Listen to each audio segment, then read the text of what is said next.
Welcome to the OU Historical Journal video series. This is our fourth conversation, the second this year. I'm Rafi Folsom. I teach history in the OU History Department. I look mostly at colonial Latin American issues.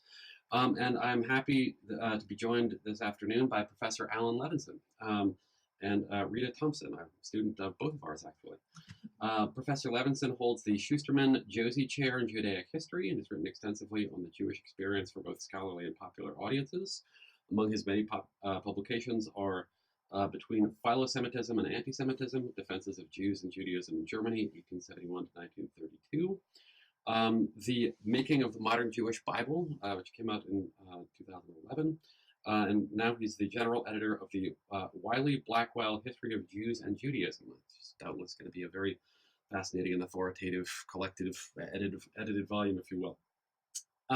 I'm also joined by Rita Thompson, our student, who is the author of the magnificent paper published in this year's OU Historical Journal entitled When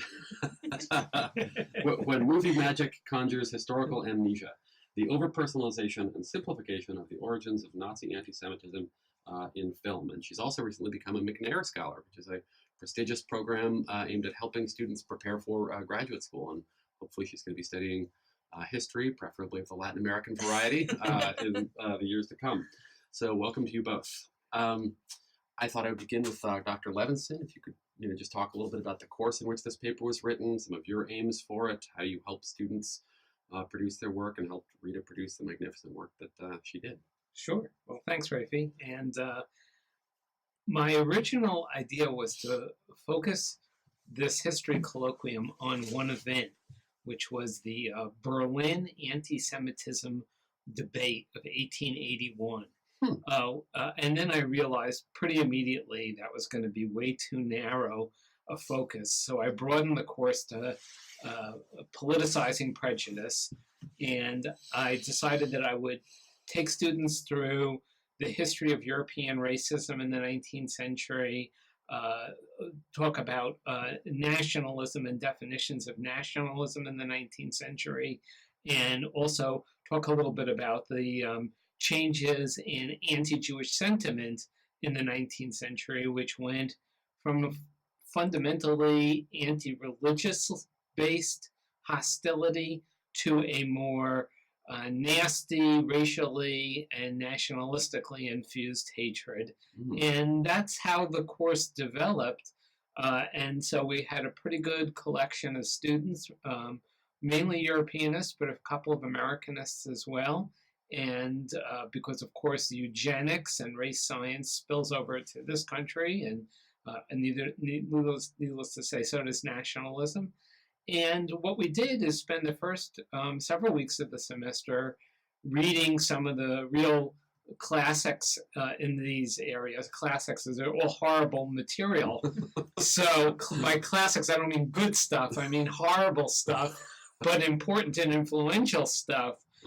So in race, we read Gobineau, and in one of the great progenitors of modern European racism, and in nationalism, we read Ernst Renan, another figure who was very important in the development of a concept of European nationalism in the 19th century. And then I would try to pair those primary sources with secondary readings.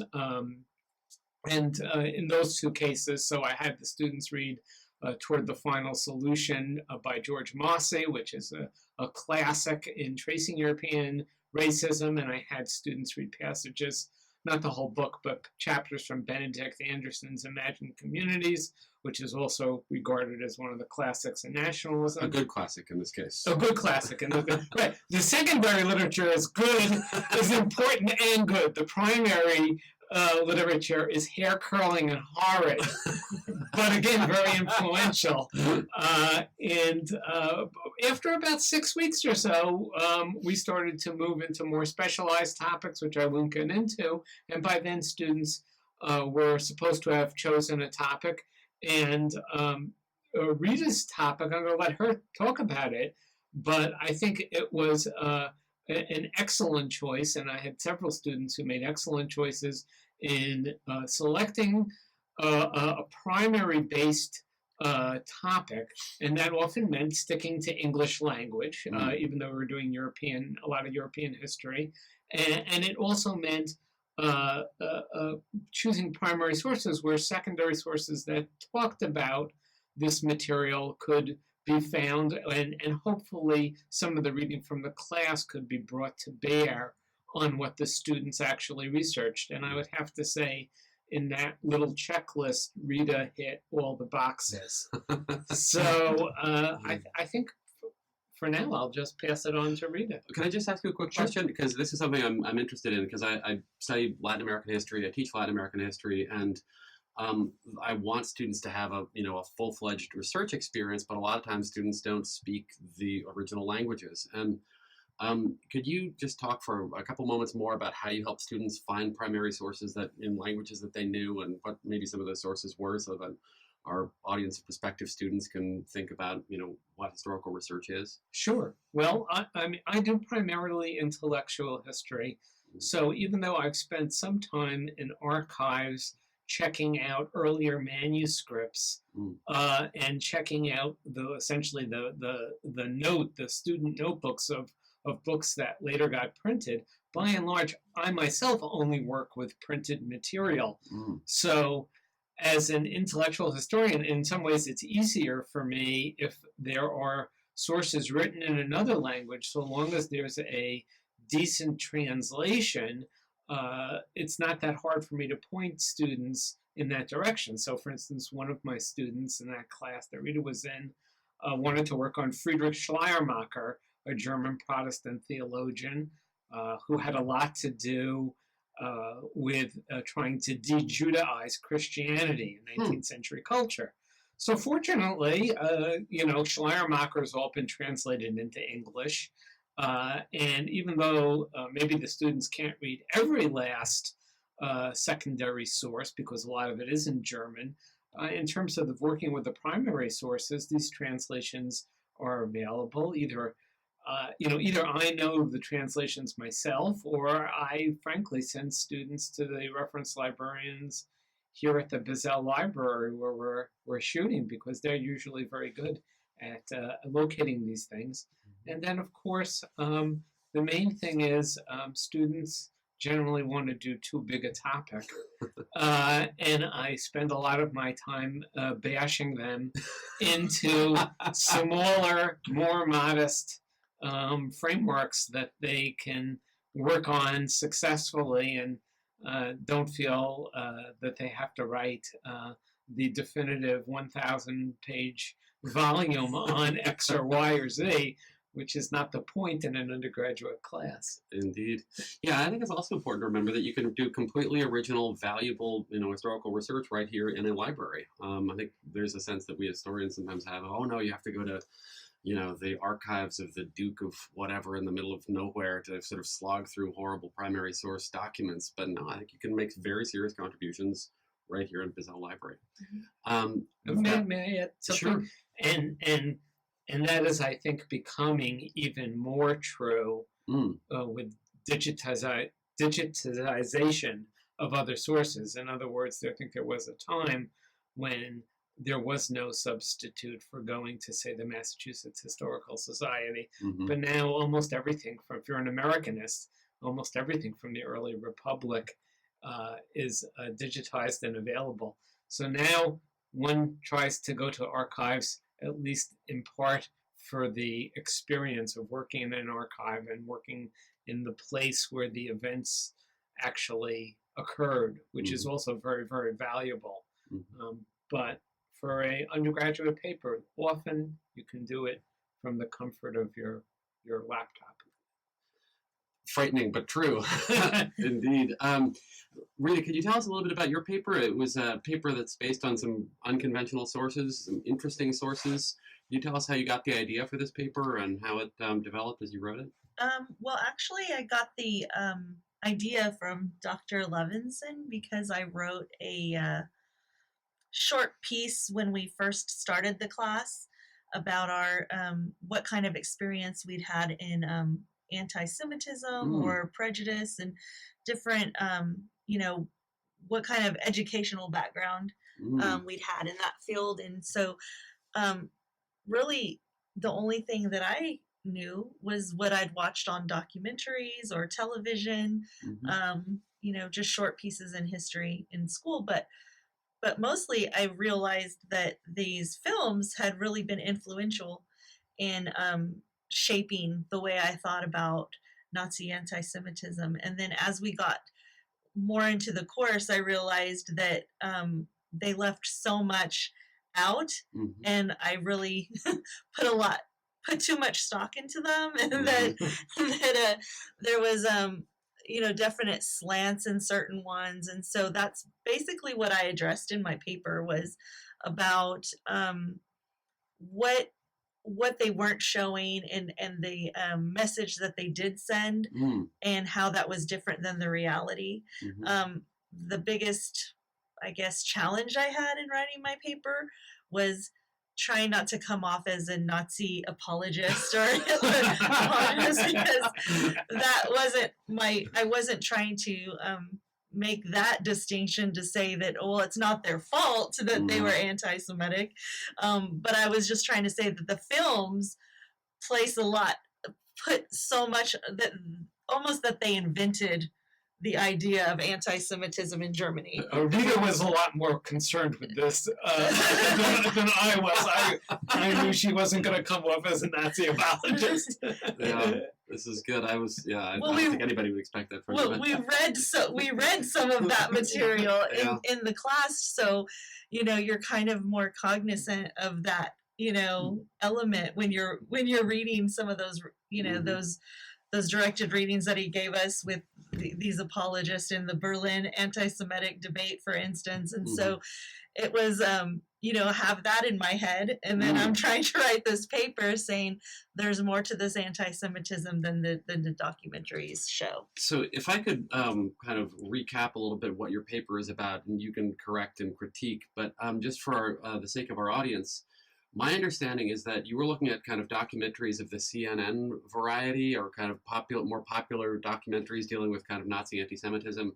And the critiques that you brought to bear was that there's a kind of an archaic way in which they focused on great men or greatly bad men. And, and they sort of made it clear, or it was at least implicit, that these guys at the top of the Nazi leadership were responsible for everything that happened, when in reality it was much more complicated than that. There was a kind of many people below them. There are these kind of currents in the culture at the time that were important that the films don't really focus on. Is that a fair statement of what you're doing? I think so, yeah, because most of the films portray Hitler as the inventor of Nazi anti-Semitism, or German anti-Semitism, European anti-Semitism, when obviously in the 1880s we had these debates, and you've got Gobineau, who had a certain space for Jews in his racial hierarchy. So, I mean, this was definitely something that Europeans were already thinking about and acting upon well before Hitler was even born. So it was kind of part of the culture already. But there was one line that stuck with me in one of the films that said, Hitler convinced a nation of civilized people to be complicit in his sickening crimes. And I thought, well, did he really? I mean, he probably, he created an atmosphere for these things to be, to happen. But I mean, if this was not already something underlying in the culture, that people would have just completely rejected all of that, regardless of whatever he said or did, and so that kind of, when you hear things like that and you don't have any other information, it's you just take it for what it is. You just assume that that's the way it was, that it was just no anti-Semitism before Hitler came to power. and I we discovered that obviously was not true. And why do you think the films make this implicit argument? Why are they sort of putting so much on Hitler, and what's the motive behind that? I felt like that you need a monster to blame, somebody to be different than, and that we're not like him. He's not ordinary. He's extraordinary, evil. Because I mean, even the titles, most evil men in history, the roots of Yeah. evil. These are the names of these films, and so I mean, there's obviously going to be a disconnect. We're not like that. So if we make him out to be different or this special kind of monster, then we don't have to bear any responsibility for the actions of the average guy or girl on the road, on the street, and that this could never happen again because he was special, a special kind of monster. So just a way to be different. We don't want that. We're not that. If I could add to Rita's comment, I think there's also a natural tendency to not want to get too much into the contingencies and contexts of these things. In other words, if you can say, well, already in the 18th century, people in Scotland and in France are measuring head sizes, and engaging in phrenology and trying to attach, head shapes to characteristics. Then it becomes very, what on earth does this have to do with something really dramatic like the Holocaust? And of course the answer is it has plenty to do with it, but you have to explain all the steps from A to B, and that doesn't make as good as TV. It may make a good scholarly book, but it doesn't make good TV. Interesting. And this is also, I don't know if you guys discussed this in class, but I've discussed similar issues when I've taught the sleuth class. These are huge issues in scholarly debate as well about the degree to which the Nazi leadership warped German culture, or were these, hatreds kind of implicit in the hearts of ordinary men and women? Are those some of the debates? Did you get into this at all in this class, or? Well, Rita did, and very successfully. And I actually was going to say a word of praise before I answer your question. Please, what I liked about Rita's paper, especially, was the way that she took stuff from the class, readings primary and secondary, on imperialism, on racism, on nationalism, on anti-Semitism, and really brought them to bear to early 21st century made for TV historical presentations. And I think that is not, I think she did it with great success, and it really made for a very powerful paper. So I just want to say that's what I thought you read it. Read it. That's what I thought. That's what I thought you succeeded at most of all. To answer your question, Rafi, I didn't really get into the Holocaust, and that was deliberate. And I always, always when you try to teach history, I think one of the things you try to do is not always read with 20/20 hindsight. It's a constant effort we make. We can never do it with complete success, but I think it's always worth doing. And it's just worth remembering that in 1881, with the exception of one or two real nut jobs, the mainstream of anti-Semitic thought was not put them in ovens. It was stop them from coming over the border from Poland, or stop them from writing so many articles in the press, or stop them from being so involved in the development of our modern German economic system. In other words, the whole development of the final solution is really far on the horizon in 1880, even though we know now in retrospect it's not that far on the horizon. It's 59 years on the horizon. But from the point of view of looking at the situation in the 1880s, I try not to go ahead. Yeah, very difficult to do, both as a kind of a practitioner of history and a teacher of history. The tendency to look ahead to developments that, the things you're looking at have led to. I teach Columbus, and Columbus had no conception of the damage that European landfall on the Americas would do. But it's hard to keep that out of your mind as you look at him. Rita, I just wanted to ask you. You're a McNair Fellow now, and you're going to be looking at graduate school in history. Why that? Why history? What attracts you to this this career in graduate school? Well, my whole life, I've always enjoyed history, and Mm-hmm. I can say that, as a school, as a child in school, Mm-hmm. when we'd get our history textbook and they say read this chapter or read these pages, Mm-hmm. I didn't.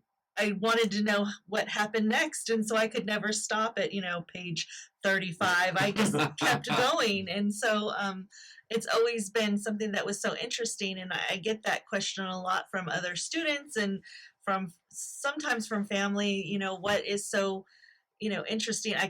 It's just names and dates, or it's so boring. And how do you? And to me, it's like like a drama, like a novel. Mm-hmm. It's just, but it's real life. These are real people, and so, you say this all the time. You can't make this stuff up. And so it's just so interesting, and I would just, it was kind of. I loved to read as a kid, so it was an escape. Mm-hmm. And you can imagine yourself in all these stories and places and things, and so it's kind of the same thing with history, is that, but you're just dealing with real people. So I just always looked at it as a story, Mm-hmm.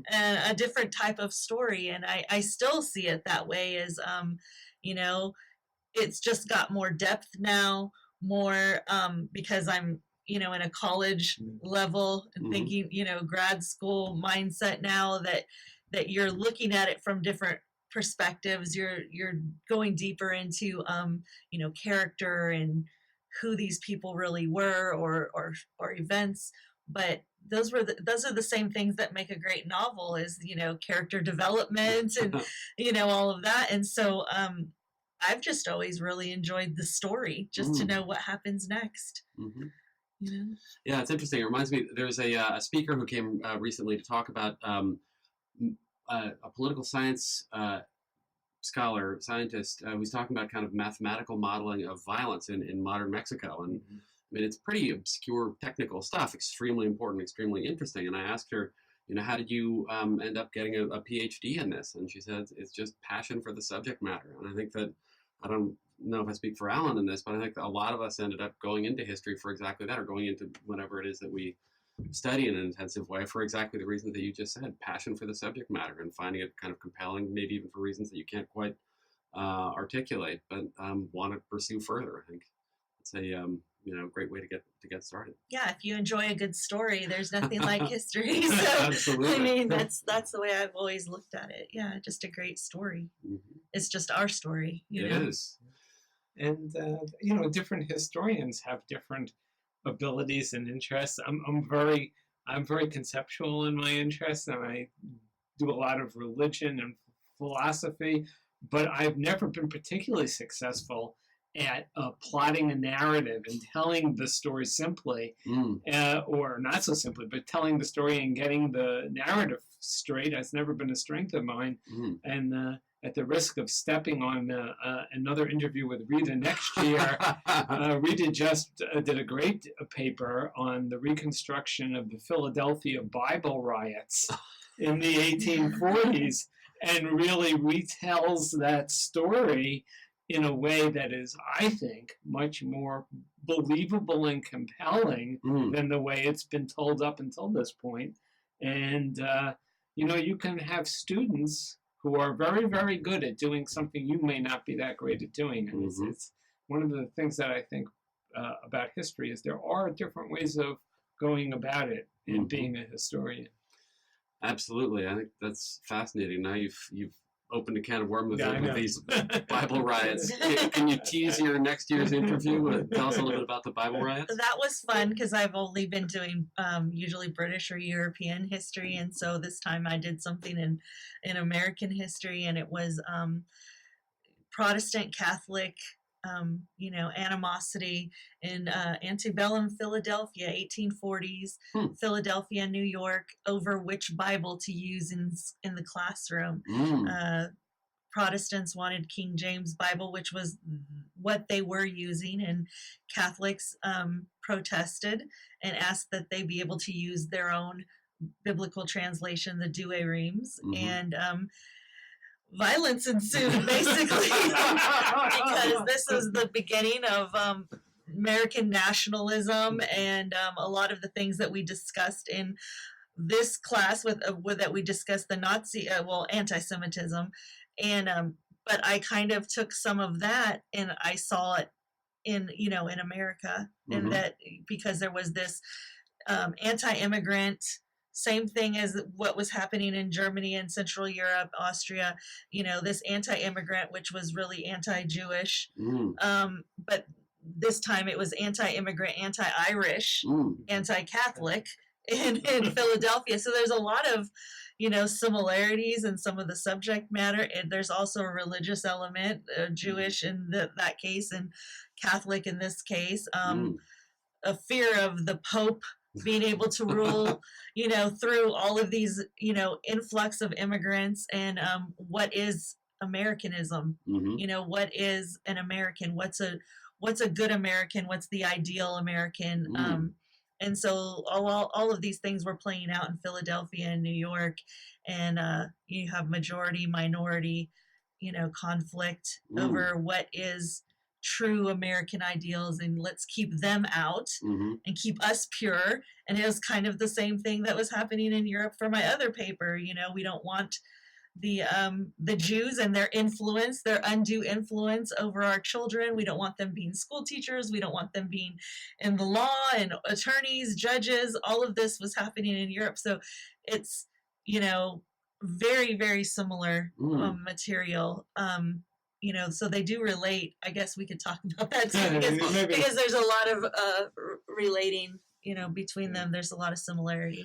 Absolutely right. And I've read a little bit about this, and I think a lot of people forget about this, but for a while, anti-Catholic sentiment was almost as intense as anti-Semitism was. There's powerful sort of prejudices against, popery, that's very much a thing of the past as far as my personal experience is concerned. But it sounds like in the 1840s, it was, very people shed blood over it. Right. Yeah. It was a really interesting thing to study, and speaking to the digitization of I was able to get into the Villanova had a whole archive of all these primary documents for that event.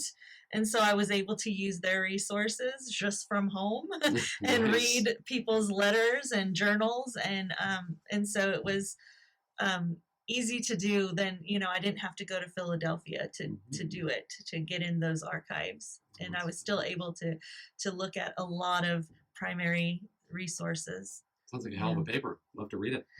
And just so people understand, this paper was completed after the deadline for this year's OU Historical Journal, so she can submit it for consideration next year. But she's already got one in this year's that we're proud to have published, and look forward to being able to consider this latest production.